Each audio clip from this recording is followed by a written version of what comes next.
ओम शांति। आजिर साकार महावाक्य 8/1/2026। मधुर संतान माने केबे हेले मिथ्या अहंकार आस नाही, एही रथर मध्य पूरा पूरा सम्मान रख। प्रश्न, तुम मानक मध्य पद्मापदम भाग्यशाली किए एवं दुर्भाग्यशाली किए? उत्तर, जहाँकर चालीचलन देवता तुल्य, जे माने समस्त को सुख देउछन्ति सेही माने ही पद्मापदम भाग्यशाली एवं जे माने फेल होई जिवे सेमानंकु कहाजिव दुर्भाग्यशाली। केही केही तो महान दुर्भाग्यशाली होई समस्त को दुख दे चलीछन्ति, सुख देवा जानी ही नाहंती। बाबा कहउछन्ति पिला माने निजर भल भावरे जत्न निय, समस्त को सुख दिय एवं योग्य हुआ। ओम शांति।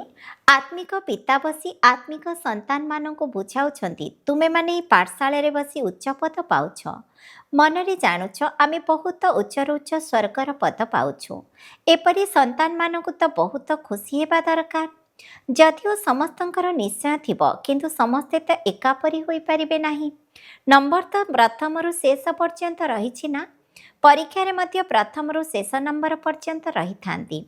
कई फेल कई पास मध्य होई थांती। तेबे समस्ते निज मन को पचार, बाबा मते एते उच्च पद करुछन्ति, बाबा मते एते उच्च करुछन्ति, मु केते योग्य होईछि, अमुक ठारु भल होईछि ना कम? एहा हेउछि पाठपढ़ा। देखा जाए जदि केही कौनसी विषय दुर्बल थांती तेबे से तलकु चली जाई थांती। श्रेणीर मॉनिटर होइतिले मध्य कौनसी विषय जदि दुर्बल थिबे तेबे से तलकु खसीजिबे, क्वचित केही केही वृत्ति पाई थांती। सेहीपरि एहा मध्य स्कूल अटे। तुमे माने जानिछ जे आमे माने समस्ते पाठ पढुछु। एतिरे प्रथम कथा हेउछि पवित्रता। पवित्र हेबा पई बाबांकु डाकिछ ना? जदि दृष्टि विकारी रहुथिबो तेबे निजे अनुभव करुथिबे। बाबांकु लेखुछन्ति बाबा मु एही विषय दुर्बल अछि। विद्यार्थीर बुद्धिरे एकथा निश्चित रही थाए, मु अमुक विषय बहुत दुर्बल। केही एपरि मध्य भाबन्ति जे मु फेल होइजिबि। एतिरे प्रथम नंबर रे विषय होछि पवित्रता। बहुत लेखुछन्ति बाबा मु हारिगली तेबे तांको कोन कुहाजिबो? तांको मनरे आसुछि एबे मु आ उपरकु चढ़ी पारिबि नाही। तुमे माने पवित्र दुनियार स्थापना करुछ, एहा तुमर लक्ष्य एवं उद्देश्य अटे। बाबा कहउछन्ति पिला माने मते मने पकाओ एवं पवित्र हुआ, तेबे जाई लक्ष्मीनारायणकर वंश को जाई पारिबो। शिक्षक तो जानी पारुथिबे जे ए उच्च पद पाई पारिबो नाही ना नाही, से हेउछन्ति परम शिक्षक। एही दादा मध्य स्कूल ले पाठ पढ़िछन्ति ना?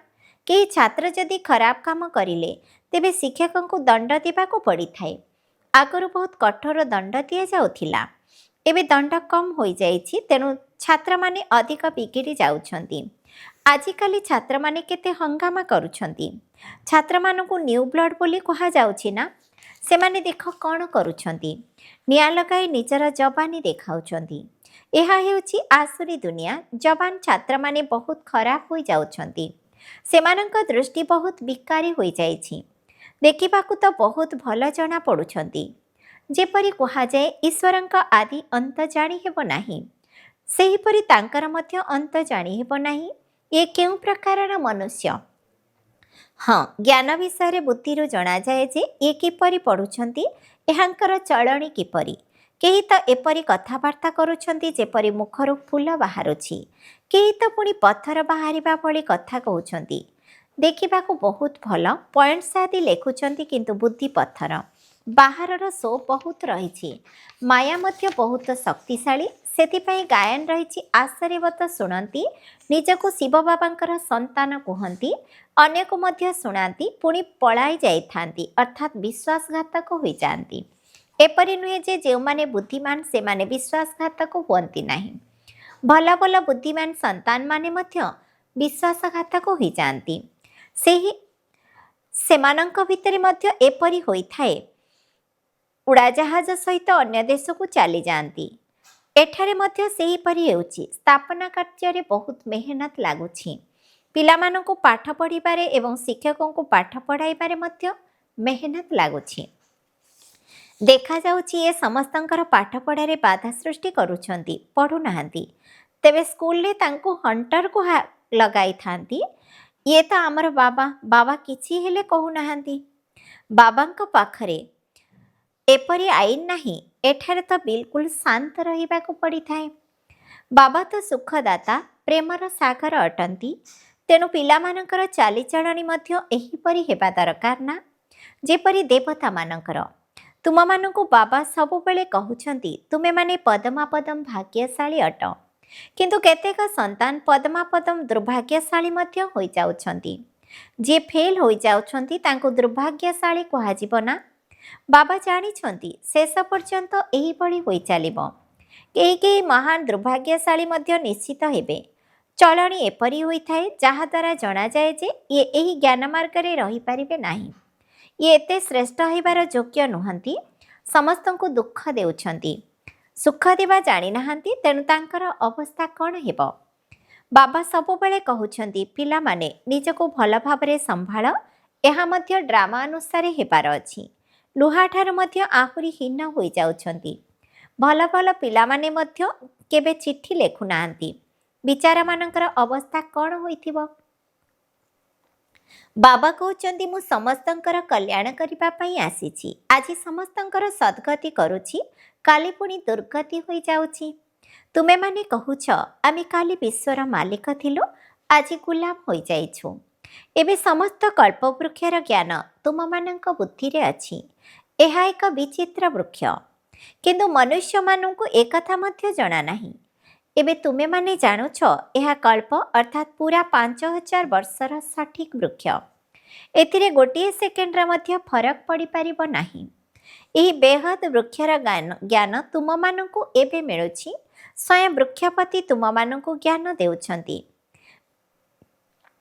ବୀଜ କେତେ ଛୋଟ ହୋଇଥାଏ, ସେଥିରୁ ଫଳ ଦେଖ କେତେ ବଡ଼ ବାହାରୁଛି। ଏହା ପୁଣି ବିଚିତ୍ର ବୃକ୍ଷ, ଏହାର ବୀଜ ବହୁତ ଛୋଟ। ଆତ୍ମା କେତେ ଛୋଟ, ବାବା ମଧ୍ୟ ବହୁତ ଛୋଟ, ଯାହାକୁ ଏ ଆଖି ଦ୍ୱାରା ଦେଖିପାରିବ ନାହିଁ। ଯଦିଓ ବିବେକାନନ୍ଦଙ୍କ କଥା କହୁଛନ୍ତି, ସେ କହିଲେ ତାଙ୍କଠାରୁ ଜ୍ୟୋତି ବାହାରି ମୋଠାରେ ମିଶିଗଲା। ବାସ୍ତବରେ ଜଣଙ୍କଠାରୁ ଜ୍ୟୋତି ବାହାରି ଅନ୍ୟ ଜଣଙ୍କଠାରେ ମିଶିପାରିବ ନାହିଁ। କ'ଣ ବାହାରିଲା ଏକଥା ବୁଝୁନାହାନ୍ତି। ଏପରି ସାକ୍ଷାତକାର ତ ବହୁତ ହେଉଛି, କିନ୍ତୁ ସେମାନେ ସମ୍ମାନ ଦେଉଛନ୍ତି ଏବଂ ମହିମା ମଧ୍ୟ ଲେଖୁଛନ୍ତି। ଭଗବାନୁବାଚ ବାସ୍ତବରେ କୌଣସି ମନୁଷ୍ୟର ମହିମା ନାହିଁ। ମହିମା କେବଳ ଦେବତାମାନଙ୍କର ରହିଛି ଏବଂ ଯିଏ ତାଙ୍କୁ ଏପରି ଦେବତା କରୁଛନ୍ତି ତାଙ୍କର ମହିମା ରହିଛି। ବାବା ବହୁତ ଭଲ କାର୍ଡ଼ ତିଆରି କରାଇଥିଲେ। ଯଦି ଜୟନ୍ତୀ ପାଳନ କରିବାର ଅଛି ତ ଏକମାତ୍ର ଶିବ ବାବାଙ୍କର ପାଳନ କରିବା ଉଚିତ। ଲକ୍ଷ୍ମୀନାରାୟଣଙ୍କ ମଧ୍ୟ ଶିବ ବାବା ହିଁ ଏପରି କରିଛନ୍ତି। ବାସ୍ କେବଳ ଜଣଙ୍କର ହିଁ ମହିମା ରହିଛି, ତେଣୁ ତାଙ୍କୁ ହିଁ ସ୍ମରଣ କର। ବ୍ରହ୍ମା ବାବା ନିଜେ କହୁଛନ୍ତି ମୁଁ ଉଚ୍ଚରୁ ଉଚ୍ଚ ହେଉଛି, ପୁଣି ତଳକୁ ମଧ୍ୟ ଓହ୍ଲାଉଛି। ଏକଥା କାହାକୁ ଜଣା ନାହିଁ ଯେ ଉଚ୍ଚରୁ ଉଚ୍ଚ ଲକ୍ଷ୍ମୀନାରାୟଣ ପୁଣି 84 ଜନ୍ମ ନେଇ ତଳକୁ ଓହ୍ଲାଉଛନ୍ତି। ତତ୍ ତ୍ୱମ୍। ତୁମେମାନେ ହିଁ ବିଶ୍ୱର ମାଲିକ ଥିଲ, ଏବେ ପୁଣି କ'ଣ ହୋଇଗଲ? ସତ୍ୟଯୁଗରେ କିଏ ଥିଲେ? ତୁମେମାନେ ପୁରୁଷାର୍ଥର କ୍ରମ ଅନୁସାରେ ଥିଲ। ରାଜା ରାଣୀ ମଧ୍ୟ ଥିଲେ। ସେମାନେ ସୂର୍ଯ୍ୟବଂଶୀ ଚନ୍ଦ୍ରବଂଶୀ ରାଜଧାନୀରେ ଥିଲେ। ବାବା କେତେ ଭଲ ଭାବରେ ବୁଝାଉଛନ୍ତି। ଏହି ସୃଷ୍ଟିଚକ୍ରର ଜ୍ଞାନ ତୁମମାନଙ୍କ ବୁଦ୍ଧିରେ ଚାଲିବା ବୁଲିବା ସମୟରେ ମଧ୍ୟ ରହିବା ଉଚିତ। ତୁମେମାନେ ଚୈତନ୍ୟ ଲାଇଟ୍ ହାଉସ୍ ଅର୍ଥାତ୍ ବତୀଘର ଅଟ। ତୁମମାନଙ୍କ ବୁଦ୍ଧିରେ ସମସ୍ତ ଜ୍ଞାନ ରହିବା ଉଚିତ। କିନ୍ତୁ ଏବେ ସେହି ଅବସ୍ଥା ହୋଇନାହିଁ, ପରେ ହେବ। ଯିଏ ପାସ୍ ୱିଥ୍ ଅନର୍ ଅର୍ଥାତ୍ ସମ୍ମାନର ସହିତ ପାସ୍ ହେବେ, ତାଙ୍କର ହିଁ ସେହିପରି ଅବସ୍ଥା ହେବ। ବୁଦ୍ଧିରେ ସମସ୍ତ ଜ୍ଞାନ ରହିଥିବ। ସେତେବେଳେ ଯାଇ ବାବାଙ୍କର ଅତି ସ୍ନେହୀ ଏବଂ ଅତି ପ୍ରିୟ ସନ୍ତାନ ହୋଇଯିବ। ବାବା ଏହିଭଳି ସନ୍ତାନମାନଙ୍କ ଉପରେ ସ୍ୱର୍ଗର ରାଜ୍ୟ କୁର୍ବାନ କରୁଛନ୍ତି। କହୁଛନ୍ତି ମୁଁ ରାଜତ୍ୱ କରୁନାହିଁ, ତୁମକୁ ଦେଉଛି। ଏହାକୁ ନିଷ୍କାମ ସେବା କୁହାଯାଉଛି। ପିଲାମାନେ ଜାଣିଛନ୍ତି ବାବା ଆମମାନଙ୍କୁ ମୁଣ୍ଡ ଉପରେ ଚଢ଼ାଇଛନ୍ତି। ତେଣୁ ଏପରି ବାବାଙ୍କୁ କେତେ ମନେ ପକାଇବା ଉଚିତ। ଡ୍ରାମା ମଧ୍ୟ ଏହିପରି ତିଆରି ହୋଇଛି।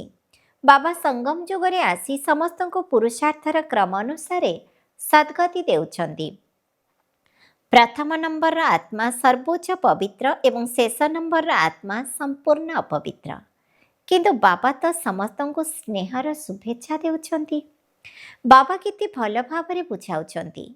ତେଣୁ ତୁମମାନଙ୍କ ଭିତରେ କେବେ ହେଲେ ମିଥ୍ୟା ଅହଙ୍କାର ଆସିବା ଉଚିତ ନୁହେଁ। ବାବା କହୁଛନ୍ତି ତୁମମାନଙ୍କୁ ବହୁତ ଖବରଦାର ରହିବାକୁ ହେବ। ରଥର ମଧ୍ୟ ସମ୍ମାନ ରଖିବାକୁ ପଡ଼ିବ। ଏହାଙ୍କ ଦ୍ୱାରା ହିଁ ବାବା ଜ୍ଞାନ ଶୁଣାଉଛନ୍ତି ନା। ଇଏ ତ ଲୌକିକ ଜୀବନରେ କେବେ ବି ଗାଳି ଖାଇ ନଥିଲେ। ସମସ୍ତେ ବହୁତ ଭଲ ପାଉଥିଲେ। ଏବେ ତ ଦେଖ କେତେ ଗାଳି ଖାଉଛନ୍ତି। କେହି କେହି ବିଶ୍ୱାସଘାତକ ହୋଇ ପଳାଇ ଯାଉଛନ୍ତି। ତାଙ୍କର ଗତି କ'ଣ ହେବ? ସେମାନେ ଫେଲ୍ ହୋଇଯିବେ ନା।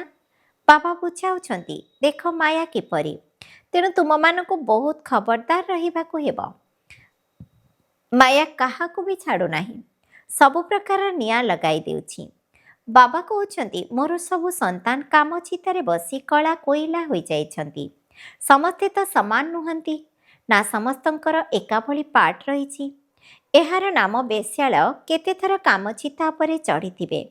ରାବଣ ମଧ୍ୟ କେତେ ଶକ୍ତିଶାଳୀ, ମନୁଷ୍ୟମାନଙ୍କର ବୁଦ୍ଧିକୁ ହିଁ ପତିତ କରିଦେଉଛି। ଏଠାକୁ ଆସି ବାବାଙ୍କଠାରୁ ଶିକ୍ଷା ନେଇ ମଧ୍ୟ ଏପରି ହୋଇଯାଉଛନ୍ତି। ତେବେ ବାବାଙ୍କ ସ୍ମୃତି ବିନା କ୍ରିମିନାଲ ଦୃଷ୍ଟି କେବେ ହେଲେ ବଦଳି ପାରିବ ନାହିଁ। ସେଥିପାଇଁ ସୂରଦାସଙ୍କର କାହାଣୀ ରହିଛି। ବାସ୍ତବରେ ତାହା ଏକ କାହାଣୀ, ତଥାପି ବାବା ଏହାର ଦୃଷ୍ଟାନ୍ତ ଦେଉଛନ୍ତି। ଏବେ ତୁମମାନଙ୍କୁ ଜ୍ଞାନର ତୃତୀୟ ନେତ୍ର ମିଳିଛି। ଅଜ୍ଞାନ ଅର୍ଥ ଅନ୍ଧକାର। କଥାରେ କହିଥାନ୍ତି ନା, ତୁମେ ତ ଅଜ୍ଞାନୀ ଅନ୍ଧ ଅଟ। କିନ୍ତୁ ବାସ୍ତବରେ ଜ୍ଞାନ ତ ଗୁପ୍ତ, ଏଥିରେ କିଛି କହିବାର ନାହିଁ। ଗୋଟିଏ ସେକେଣ୍ଡରେ ସମସ୍ତ ଜ୍ଞାନ ଆସିଯାଉଛି। ଏହା ସବୁଠାରୁ ସହଜ ଜ୍ଞାନ। କିନ୍ତୁ ଶେଷ ପର୍ଯ୍ୟନ୍ତ ମାୟାର ପରୀକ୍ଷା ଚାଲିଥିବ। ବର୍ତ୍ତମାନ ତ ଅନେକ ପ୍ରକାର ତୋଫାନ ଭିତରେ ଅଛ। ଯେତେବେଳେ ପକ୍କା ହୋଇଯିବ ସେତେବେଳେ ଏତେ ତୋଫାନ ଆସିବ ନାହିଁ କିମ୍ବା ତଳକୁ ମଧ୍ୟ ଖସିବ ନାହିଁ। ପୁଣି ଦେଖିବ ତୁମର ବୃକ୍ଷ କେତେ ବୃଦ୍ଧିପ୍ରାପ୍ତ ହେବ। ନାମାଚାର ତ ନିଶ୍ଚୟ ହେବ। ବୃକ୍ଷ ତ ବଢ଼ୁଛି। ଅଳ୍ପ ଟିକିଏ ବିନାଶ ହେଲେ ବହୁତ ଖବରଦାର ହୋଇଯିବେ। ପୁଣି ସମସ୍ତେ ଯୋଗଯୁକ୍ତ ହୋଇ ରହିବେ। ଜାଣିଯିବେ ସମୟ ବହୁତ କମ୍ ଅଛି। ବାବା ତ ବହୁତ ଭଲ ଭାବରେ ବୁଝାଉଛନ୍ତି। କହୁଛନ୍ତି ପରସ୍ପର ମଧ୍ୟରେ ବହୁତ ସ୍ନେହର ସହିତ ଚାଲ। କାହାକୁ ଆଖି ଦେଖାଅ ନାହିଁ। କ୍ରୋଧର ଭୂତ ଆସିଲେ ଚେହେରା ହିଁ ଏକଦମ ବଦଳି ଯାଇଥାଏ। ତୁମକୁ ତ ଲକ୍ଷ୍ମୀନାରାୟଣଙ୍କ ସଦୃଶ ଚେହେରା କରିବାକୁ ପଡ଼ିବ। ଲକ୍ଷ୍ୟ ଏବଂ ଉଦ୍ଦେଶ୍ୟ ତ ତୁମମାନଙ୍କ ସମ୍ମୁଖରେ ରହିଛି। ସାକ୍ଷାତକାର ଶେଷ ସମୟରେ ହେବ, ଯେତେବେଳେ ତୁମେମାନେ ଟ୍ରାନ୍ସଫର ହେବ। ଯେପରି ଆରମ୍ଭରେ ସାକ୍ଷାତକାର ହୋଇଥିଲା, ଅନ୍ତିମ ସମୟରେ ମଧ୍ୟ ସେହି ପାଠ ଦେଖିବ। ତୁମେମାନେ ବହୁତ ଖୁସିରେ ରହିବ। ମରୁଆ ମଉତ ମଲ୍ଲୁକା ଶିକାର, ଅର୍ଥାତ୍ କାହାର ସର୍ବନାଶ ତ ଆଉ କାହାର ପୌଷ ମାସ। ପଛକୁ ବହୁତ ଦୃଶ୍ୟ ଦେଖିବାର ଅଛି। ତେବେ ତ ପଶ୍ଚାତାପ କରିବେ ନା, ମୁଁ ଏପରି କରିଲି, ପୁଣି ତାଙ୍କୁ ବହୁତ ଦଣ୍ଡ ଭୋଗିବାକୁ ପଡ଼ିବ। ବାବା ଆସି ପାଠ ପଢ଼ାଉଛନ୍ତି। ଯଦି ତାଙ୍କର ସନ୍ତାନ ନ ରହିବ ତେବେ ବହୁତ ଦଣ୍ଡ ମିଳିବ।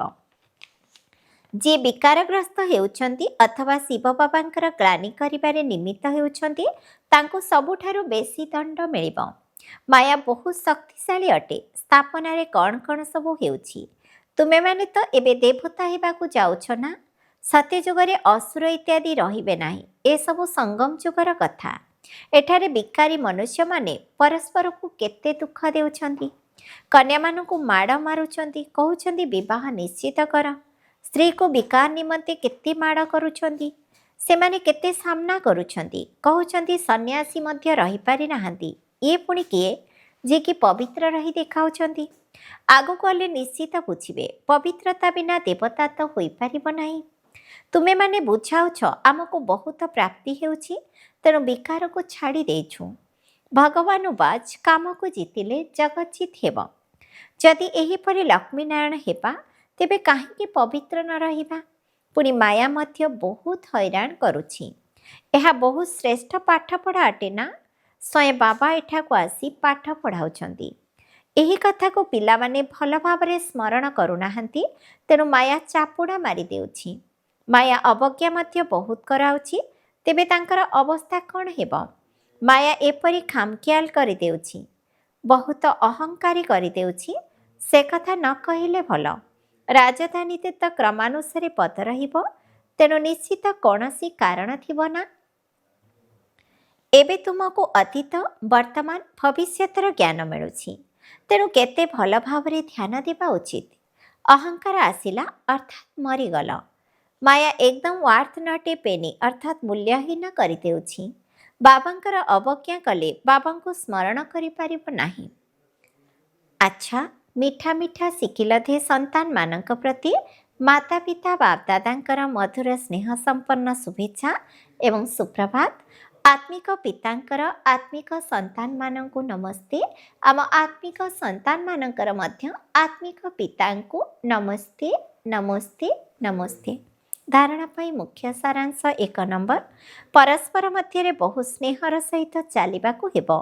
କେବେ ବି କ୍ରୋଧରେ ଆସି ପରସ୍ପରକୁ ଆଖି ଦେଖାଇବାର ନାହିଁ, ବାବାଙ୍କର ଅବଜ୍ଞା କରିବାର ନାହିଁ।